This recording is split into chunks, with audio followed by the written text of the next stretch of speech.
So the first thing I'm going to do are the ties, and I've got 1, 2, 3, 4. 2 for the front and 2 for the back.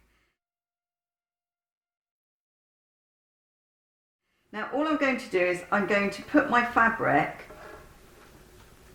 right sides together, and I'm going to sew down one side, come across the bottom and sew down the other side, but I'm going to leave a hole at one end so that I can turn them the right way round, and I need to do that to all of them.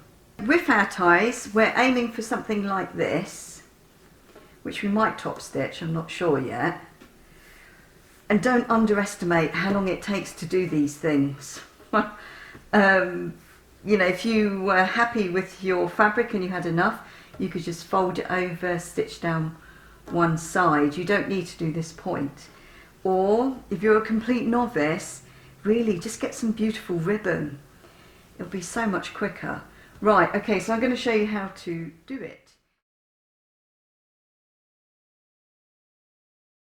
So we're going to get our fabric, so it goes right sides together, so right sides together, and get it under the machine.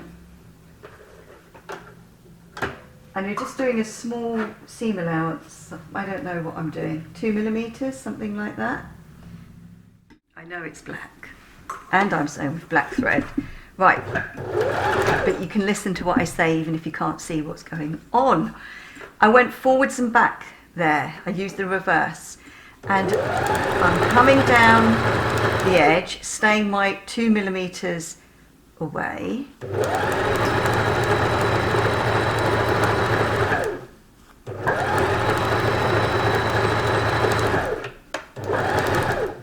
Now I'm doing this sort of angle thing, so I've stopped a couple of centimeters away from the end, just so that I can come to that point there.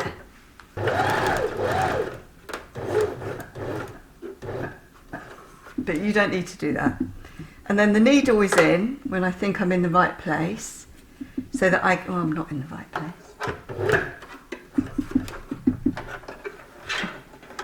So I can then come up on the other side. I think I've gone a bit too far. Okay, so come up. Same seam allowance.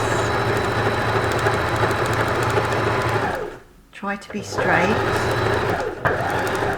And backwards and forwards at the end. Now, I don't know if you can see that. Can you see that? Where I went at an angle, I have to trim off the excess, but I very, very carefully, need to trim to take away the excess from that point. Now, you're going to wet your fingers a little bit, just so you can squidge the fabric. I'm using a knitting needle. Use some sort of pokey thing, and just gently ease it over the knitting needle. Just gently.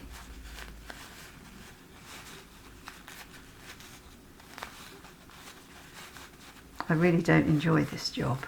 I might have mentioned that before. So, okay. So when you can use a loop turner, but a knitting needle is fine for this job because it's quite wide. Then just sort of stroke with the knitting needle at the end to sort of ease that point out. Now my fabric's quite thick. I'm never going to get it as a perfect point. And then gently pull it the right way round, so it ends up like that, which we then need to give a good press to.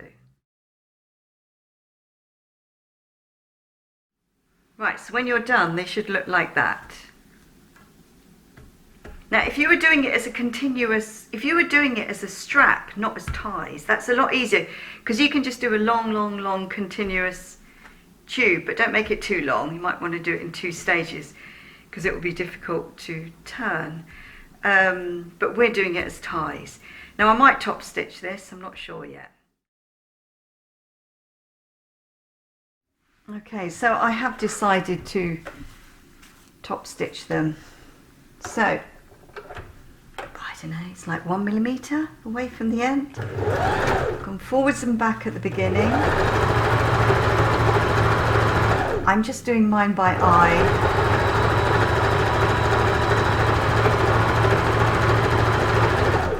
Now, this bit here can be a tricky bit because it's a little bit bulky there. So I'm going to pivot the needle, come along to that point,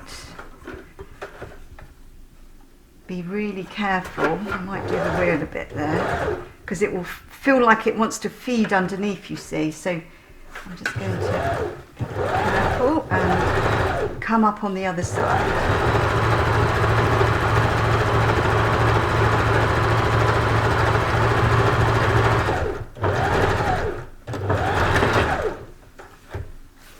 So then it ends up looking like that. Can you see that? And then that's the back. I actually changed my thread to black for the back. Okay, so you need to do that to all of them if you want to top stitch.